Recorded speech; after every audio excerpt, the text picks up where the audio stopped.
So today we are apparently going to talk about data, and we're also going to talk about some other subreddits. So we're just in general going to have a look at things, and we're going to have a look at data, and we're going to have a look at subreddits because I'm actually very into it for today. I don't know, today it doesn't feel really like going through an article, doesn't really feel like going through just something else. It really feels like going through Reddit and having a little bit of a more chilled day, I would say. Locations of high versus low income countries or counties in the US. And I'm not gonna lie, it seems like that there is more households under 40k, I assume per year, than above 70k. If this is right, I don't know. It could be the case, it could also not be the case. How often have you worn a face mask outside your home to protect yourself from others from coronavirus? There is some study. The only problem that I'm having with it is that it is mostly about COVID, and I don't want to always see it, but yeah. Always in Italy. But yeah, it just really does make sense, I guess, or I would say in Denmark, not at all. In Sweden, not at all. In Germany, just, like 50%, a little bit more than 50% indeed. But yeah, apparently in Austria it is also going to be more strict the next just weeks or something because numbers have gone up, and yeah, I can understand that, and I think it is also a pretty good thing that the government is saying like, wow, we have tried it out and we see that numbers are going up, so let's just keep it back a bit once again.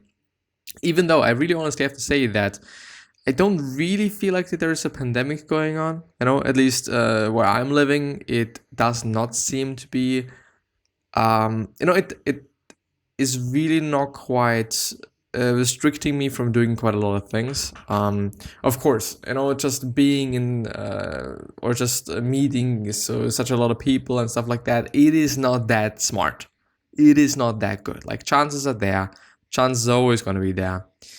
And it is fucked up. Yeah, indeed.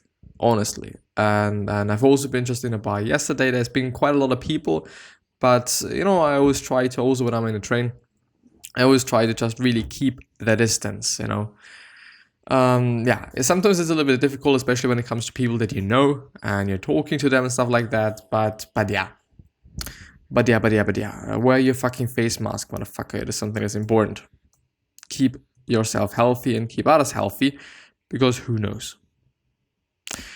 Audience ratings versus tomato meter rating per year on Rotten Tomato, which is, by the way, something that's really interesting, because I always thought like, well, like, I don't know. Do they really know what they're talking about? I mean, of course, they are just some company and they just have been doing this for probably years. But yeah. So apparently, the audience score is always since 2000 lower than the tomato meter from Rotten Tomato. So I don't know, even though in 2018, which is the last entry there, it is a very, very, very slight difference.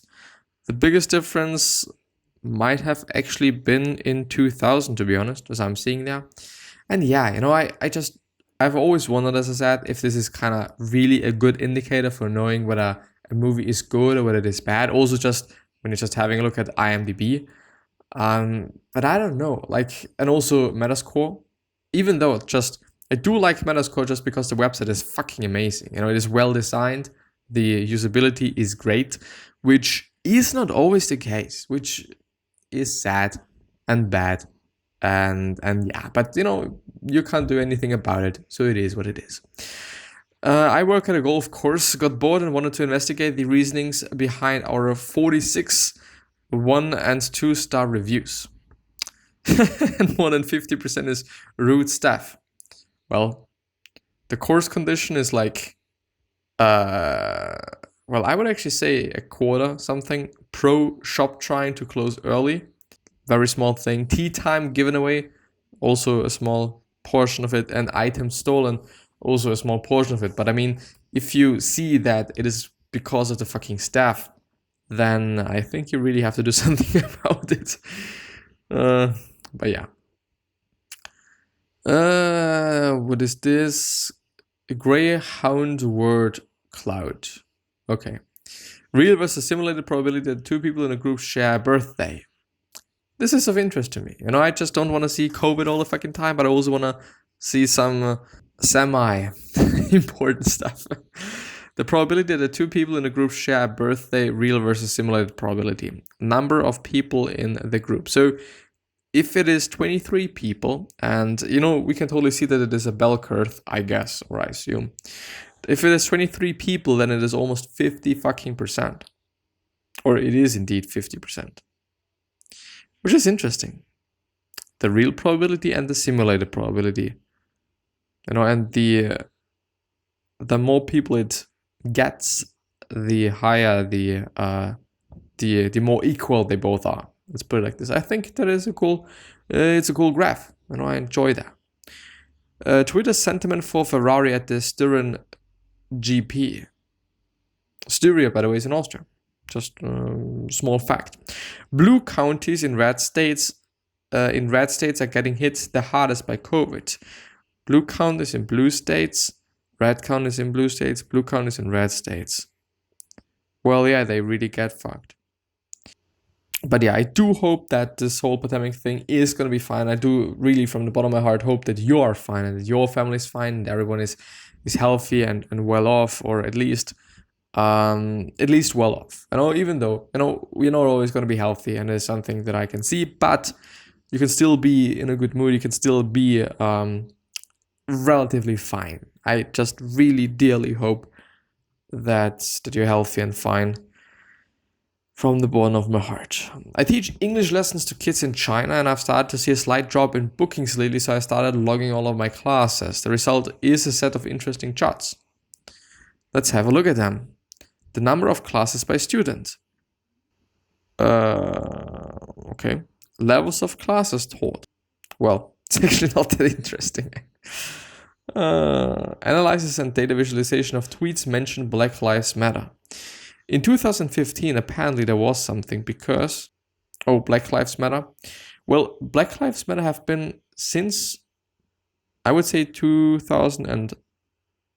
2013 and 2014, at least this is what the graph shows. It's been quite high, with a spike between 2016 and 2017. There might have been something. And then, of course, after 2020, there has been a spike as well in Black Lives Matter. But something that's pretty interesting is that All Lives Matter and Black Lives Matter have, from 2015 to 2020, they have been just really, really synchron in terms of the Black Lives Matter is higher just on the graph than the All Lives Matter, but they do have the same drops, they do have the same heights and all of that stuff. It's probably not the right vocabulary, I know, but yeah, anyway. Number of films in IMDb top 2015, top 25, 250 year. Well, the number of films in IMDb top 250 per year. And it is not that of a good graph because I can't read anything. Well, it is very old actually. I'm gonna just take the first few ones. Between 1921 and 1931, it is around 10. 1931 and 1941, it is just 7 or something. Then in 1951 and 1961, we're having 25. And the most were in 1991 and 2001, or between those two, with, I would argue, 49. Interesting, the more I know. But let's actually have a look at some cool guides. I really like them because there's often something that are cool guides.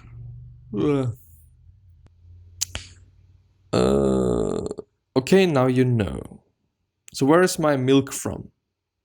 Alabama, Alaska, Arizona. So there's actually a code, and you could look that up, with the state and also the code, where Alabama is the first one, and it is actually indeed just A, B, C, D, E, F, G. I don't know how to say that in a word. There's probably a word, but yeah.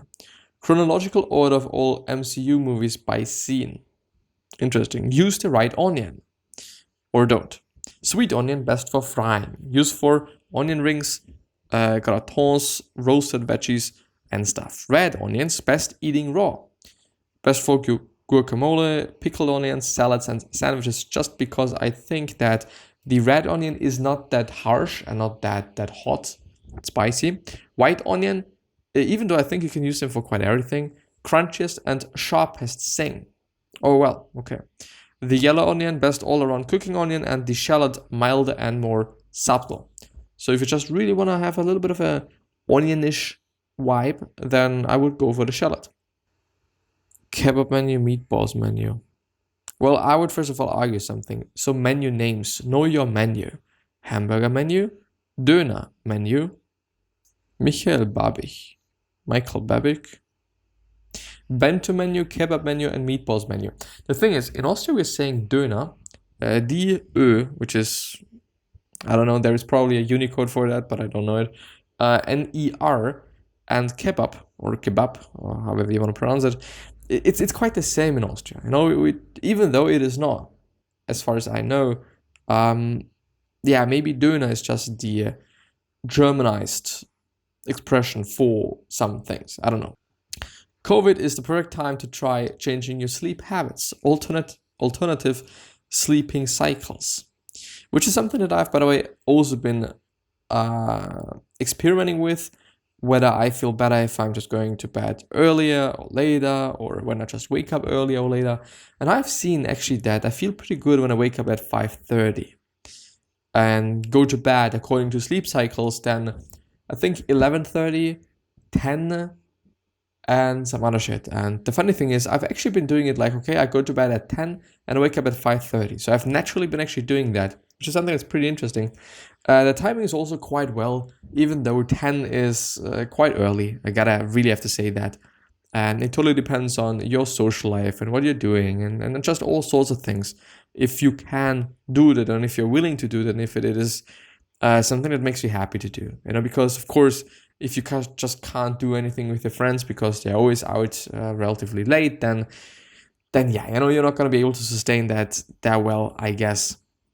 At least not all the time, but yeah. Anyway, and I've seen it actually feel quite well, to be honest. Even though it's only been like just 6 hours of sleep, but I do notice that I really get a dry throat and a sore throat, just a little tiny bit and stuff like that from not sleeping enough. And I've actually been always having that. I still just don't sleep that much quite often. Anyway, so the standard sleep cycle. Most of us are familiar with the simplest of sleep cycles, the monophasic sleep. But despite being routine, it is the most effective. The cons requires a relatively large amount of total sleep, inconvenient for professions with late shift patterns. The pros are minimal risk of sleep deprivation, high flexibility in sleeping and waking hours, and generally the most convenient sleep cycle. Best suited to people working regular hours from 9 to 5 or schedules that don't allow for napping. 4 alternative sleep cycles. But what is the monophasic? Oh, one sleep between 7 to 9 hours. I see. Monophasic sleep is just one cycle among many. Studies have shown that there are other, more pragmatic ways to get some shut-eye. Each of these alternate cycles are polyphasic, which means they involve multiple sleep phases each day, which is, by the way, something that I can't do. You know, when I wake up, I just also do not want to sleep again. You know, it's just something that I don't want to have. So the biphasic sleep consists of a split sleeping pattern, 5 to 6 hours a night, and one nap at midday. Hello. Cons for insomniacs: napping perpetuates bad habits and can worsen sleep issues caused by jet lag and stress and illness. The pros are: can provide a boost or tiring or sleep-deprived days, I guess.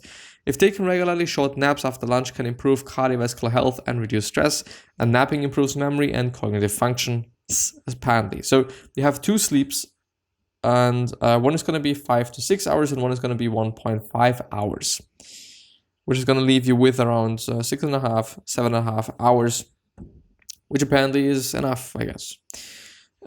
It's best suited for people living in areas where biphasic sleep is common, for example, in Mediterranean or Latin America, which is something that's really interesting. For example, when you're in Italy, you are most often going to have bakeries and shops and, restaurants open in the morning till just afternoon, and then from from noon till just relatively late in the day. So they do have a dedicated pause in between, and I guess they're sleeping there indeed. And I think it's amazing. It's pretty interesting. I actually gotta have to look that up because it's something that's really interesting. Those that have no trouble sleeping at night as a result of daytime napping.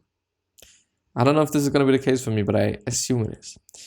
The second one is the everyman cycle. It consists of a 3.5 hour spell of core sleep and 3 20-minute naps spread out across the day. The cons are daytime napping is still required, minimal sleep time 4.5 hours each day, which might be not that much.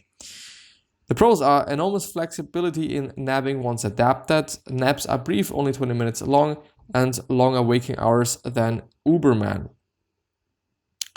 Well, so you're going to have 4 sleep cycles, 1 3.5 hours and 3 of 20 minutes. Best suited for people who don't feel able to handle Uberman or Diamoxian cycles, and those who want to use polyphasic sleep to increase waking hours. Which is, by the way, I don't know, I think it is a good idea. I mean, if you really want to do more things and if you really just need to do more things, then yeah, maybe try that out. But there's actually more, and it is a very cool guide. The next one is the Diamoxian cycle. It consists of 4 times 30-minute naps throughout the day and the 2 hours sleep in... 2 hours of sleep in total. What the fuck? The cons, most difficult cycle to adapt to. Longer 30-minute naps are less convenient for scheduling. The pros are, requires only 4 naps a day once adapted, 6-hour waking periods, and most waking hours of any cycle. It's best suited for people who don't require much sleep and those with the DEC2 gene, which is short sleepers. And the last one is the Uberman cycle. It consists of 6 to 8 equidistant naps across the day, which are lasting 20 minutes, which add up to 6 to 8 hours. The cons are difficult and impractical to adapt to, extremely inflexible in sleeping and waking times. The pros are, all naps are only 20 minutes long, only 2 hours of sleep required each day. What? And once fully adapted, you can quickly fall asleep anywhere, just because you're tired all the fucking time, I guess. Well, anyway, it's best suited for those who can't follow a rigid schedule and those who do not perform activities that require longer than 3.5 hours. Yeah, of course, because, well, I do have to say, I like it pretty much the normal way, I guess. The Sleep Matters Club, by the way. So dreams.co.uk/sleep-matters.club and stuff like that. It's a very nice, very, very nice infographic. You gotta have to say that. But of course, I mean, you gotta have to look this up for yourself and see whether this is something that you want to do and wanna make. Best exercises targeting each muscle group. Let's see. Chest barbell bench press, flat dumbbell fly, and weighted dips. I really have to say yeah. Abdominals, Spider-Man plank crunch, mountain climbers, and medicine ball V-up.